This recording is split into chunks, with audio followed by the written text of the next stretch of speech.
So this is a current events post. It's about House Oversight Committee Democrats, along with a Democrat ranking member in the House Oversight Committee, released three emails recently that seem to implicate Trump in this Epstein matter. Um, None of it really implicates him in a really strong way, but it's definitely not good. It's also concerning that these emails are marked classified and they've been released almost outright with a couple of redactions. And it's also noteworthy that the Oversight Committee has 23,000 documents and they're being asked to release all 23,000 documents, and they released three of them. And it was just the Democrats that released them. They did not go through the full committee support to release them. It's very sketchy to do something like this. So that's my starting point in this. But the emails aren't good. I want to discuss all three of them. I think you should go read the emails for yourself. You don't really need to take my word for it, and I definitely wouldn't go to CNN or Fox News or MSNBC or any of them to find out what they think about it. I would go directly to the emails, read them, and consider them for yourself. I'm going to tell you a little bit about them so that you can understand kind of what my point of view is on this, because this is definitely a political football out there that they're trying to get Trump once again, and I don't think it's going to go anywhere. Especially since there's 23,000 documents, and if this is the best they have, then not much is going to come here. So the first email is between Jeffrey Epstein and Ghislaine Maxwell. As you know, Jeffrey Epstein committed suicide, but Ghislaine Maxwell is in prison and trying to get out of prison from all the stuff she did for Mr. Epstein. And these documents, this first email is between her and him. She was basically the pimp helping recruit young girls to go to his sex parties and these victims. It's really unclear, this victimhood thing, and it's clear there were a lot of victims, but the ages and what happened and all of that. I wish they would clear all that up. It's very difficult to tell exactly what happened here. Obviously, there's a bunch of pedophilia, which is disgusting, and and hopefully our president wasn't involved in that. But there's also, a lot of other people implicated in it. We don't know what that is. The 23,000 documents may have names, or they may all be redacted, but this one is not redacted. So the first email basically says, from Jeffrey Epstein to Ghislaine Maxwell, that Trump is one of the dogs that hasn't barked yet, and that a victim, which is redacted, we don't know the victim's name, but one of the victims spent hours at Epstein's house with Trump, and that the police chief, etc., doesn't explain why he said police chief, etc. there, but he's 75% there, whatever that means. But Ghislaine and him are discussing what they should do about whatever Trump did, without really discussing what Trump actually did. So the next email is between Jeffrey Epstein and Michael Wolff. To understand this next couple of emails, you need to understand who Michael Wolff is. Michael Wolff is 72 or 74, I forget the age, year-old news correspondent that has worked for USA Today and The Hollywood Reporter, who has always had this crazy desire to bury Trump. So everything he's done has always been against Trump, and so this is a discussion between Jeffrey Epstein and this guy that's supposedly a reporter, but he just dislikes Trump, and everything he does, he tries to bury Trump. And so we look at this email, and it basically says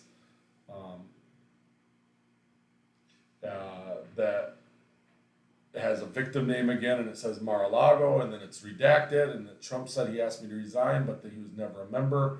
And that, of course, he knew about the girls as he asked Ghislaine to stop. So it appears in this email that sometime Jeffrey Epstein was asked to no longer be a member of Mar-a-Lago publicly by Trump. Epstein is responding to Michael Wolff saying he was never a member there, but he's also telling Epstein that Ghislaine Maxwell was providing girls of some sort, and that she had told Trump about the girls, and that Trump had advised her to stop. This doesn't really implicate Trump in any serious way. It literally says that Trump is telling Jeffrey Epstein and Ghislaine Maxwell to quit dealing with these girls and all of that. It doesn't really implicate him for having said or done anything. The next email is a series of short conversations between Epstein and Michael Wolff again. Remember, Michael Wolff is this guy that really, really hates Trump. And he wants to catch him in some serious way. And Epstein and Michael Wolff are talking.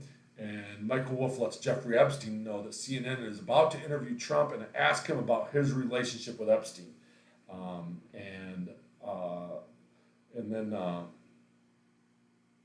And then Jeffrey Epstein responds to him and says, well, how should I craft an answer to this? What if he says something about me and that's not true? And how should I craft an answer to this? And Michael Wolff basically advises Epstein to let him hang himself on it. And if he says he hasn't been on the plane or to the house, that it gives Epstein a lot of currency that he can use against him and hang him. And generate positive benefits for Epstein and negative benefits for Trump and help bury Trump. He said he could use it instead. He could use it as a positive benefit. And then if it looks like Trump could win, Epstein could keep it hidden and use it to have Trump owe him a debt. And it's this crazy stuff that Michael Wolff is saying he should do. And then he also says maybe Trump will just say Epstein's a great guy that's getting a raw deal, whatever it was. But that's the 3 emails that were released, and really nothing there is too damning about Trump or too damning about any of the situation that more than anything we've already known. Trump said he's met with Epstein a few times, that they weren't particularly close, but he knows him. There's a few pictures of them together. He admits that Trump's been to Mar-a-Lago. We don't know about this victim. I don't know what that's about. Here's what you need to know about the law of this, though. So they're going after Trump based on these 3 emails, but none of these emails are admissible in any kind of court setting or any kind of legal setting. You got to understand that email discussions are considered hearsay because it's a third party saying things, and so you got to be able to interview the third party. So when Jeffrey Epstein committed suicide, these emails became kind of useless to any kind of legal proceedings. It doesn't really say anything without being able to question Epstein about what it says and why it says it. Michael Wolff might be able to fill in on that, some of the details on that, but he can't speak for Epstein, and so any really good lawyer would probably be able to get any of this stuff excluded from any kind of real hearing. That doesn't stop the Democrats from doing a constant smear campaign and raising innuendos about Trump. These 3 emails, if they're the worst they have, it does create some bad innuendos and some bad, I would call juju about Trump's situation. The fact that he was, that Epstein saying that one of these victims was with Trump at Epstein's house at some point or at Trump's house, so it doesn't really clarify which house it was, and that maybe a victim was at Mar-a-Lago, which is Trump's house, for a period of time. And other than that, it just says that Trump advised Ghislaine Maxwell to get out of the pedophilia business, to not bring children around, that was never appropriate. So it doesn't say who the victim is and what age the victim was, and so because of that, we don't really know much about this, and I don't think we'll ever know about who the victim was and how that happened. I don't think these ever should have been released because I think really they are classified in nature until somebody in the presidency or somebody declassifies them. I don't think the House committee has the right to declassify things just by redacting a couple of words. It does look bad for Trump, but it's really another stupid attack that's probably going to backfire because it doesn't help their case in any way whatsoever that Trump shouldn't be in office. Trump is going to survive this 4 years. He's going to do a lot of good for the country. He's going to continue to fight the smear campaigns. He's been impeached twice. I mean, if for some reason in next November the House goes back to the Democrats, which it just might, the way this last election went, we might see a 3rd impeachment and then a 4th impeachment over the next 2 years But hopefully Trump can keep doing the good work, and I don't think we should worry too much about these specific emails. We'll see if more comes out and if the 23,000 documents ever get fully released.